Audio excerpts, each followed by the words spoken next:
বিসমিল্লাহির রহমানির রহিম। আবারও সালাম জানিয়ে শুরু করছি। আসসালামু আলাইকুম। আপনারা দেখেন, যেহেতু এইদিকে চলেই আসছি, এখানে দেখেন নদী কিভাবে শাসন করছে। আর এখানে দেখেন এটা হচ্ছে রাস্তা, আর এগুলো হচ্ছে বাড়ি। আর এখানে একটা খুব সুন্দর বাংলাদেশের পতাকা উঠতেছে, খুব সুন্দর লাগতেছে। আর পতাকাটা না ভিডিও করলে থাকতে পারলাম না। আচ্ছা দেখেন কত সুন্দর দেখা যাচ্ছে পতাকাটা খুব সুন্দর লাগতেছে, খুব ভালো লাগতেছে। আর এগুলা বাঁধের সাইডে যে বাড়িগুলো এগুলা।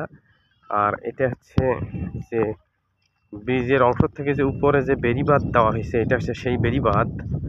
আর এখান থেকে আমি যাচ্ছি ব্রিজের ওইদিকে, ইনশাল্লাহ আপনাদের দেখাচ্ছি, আপনারা একটু দেখেন। এটা হচ্ছে নদীর সাইডের অংশ, এখানে কাজ করতেছে, আস্তে আস্তে ওইদিকে কাজ করে আসতেছে। আর আপনারা দেখেন, দেখাইতে পারতেছি, আমি হেঁটে হেঁটে যাচ্ছি আর আপনাদের ভিডিও করে দেখাচ্ছি। আপনারা দেখেন খুবই মানে এখানে যে রাস্তার কাজ হচ্ছে, যেভাবে দ্রুতভাবে কাজ হচ্ছে, এই কারণে এই যে 25 সালের মধ্যেই যে ব্রিজ চালু দেওয়া লাগবে শেষের ওইদিকে, 25 সালের শেষের ওইদিকে যে ব্রিজ চালু দেওয়া লাগবে, এই জন্যে তারা দ্রুতভাবে কাজ এগিয়ে নিচ্ছে, যাতে কোনো ডেড আর না পিছা লাগে। আর কিছুদিন আগে পানি বেড়েছিল, বেড়ে যাওয়ার কারণে এই জায়গাটার মধ্যে হানা দিছিল পানি, যে যাতে কোনো সমস্যা না হয়। এই কারণে এই জায়গাটার মধ্যে দেখেন, এই জায়গাটার মধ্যে পানি হানা দিছিল, মানে ডাইরেক্ট স্রোতটা এই জায়গায় এসে লাগছিল।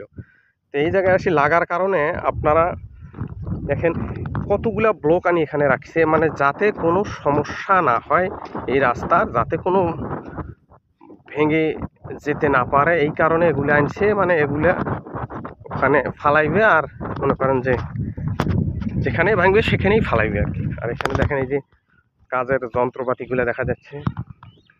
আর এখানে এই যে বাড়িটার কথা বললাম, যে পতাকাটা উঠতেছে এখানে। আর এটা তো আমি যাচ্ছি এই দিকে, যে ব্রিজের রাস্তাটা, ব্রিজের এটা হচ্ছে পশ্চিম দিক, মানে যেখানে প্রায় 2 থেকে 3 কিলো হবে রাস্তা। এই জায়গাটা 3 কিলোর নিচে হবে না ইনশাল্লাহ। তো আমি এখান থেকে হেঁটে হেঁটে যাচ্ছি আর ভিডিও করছি, আপনারা দেখেন একটু। আমি এখন ব্রিজের গোড়ায় যাব, তারপরে ওখানে আর কিছু ভিডিও তৈরি করবো ইনশাল্লাহ। সবাই ভালো থাকবেন, সুস্থ থাকবেন, সুন্দর থাকবেন। সবাইকে আবারও আসসালামু আলাইকুম।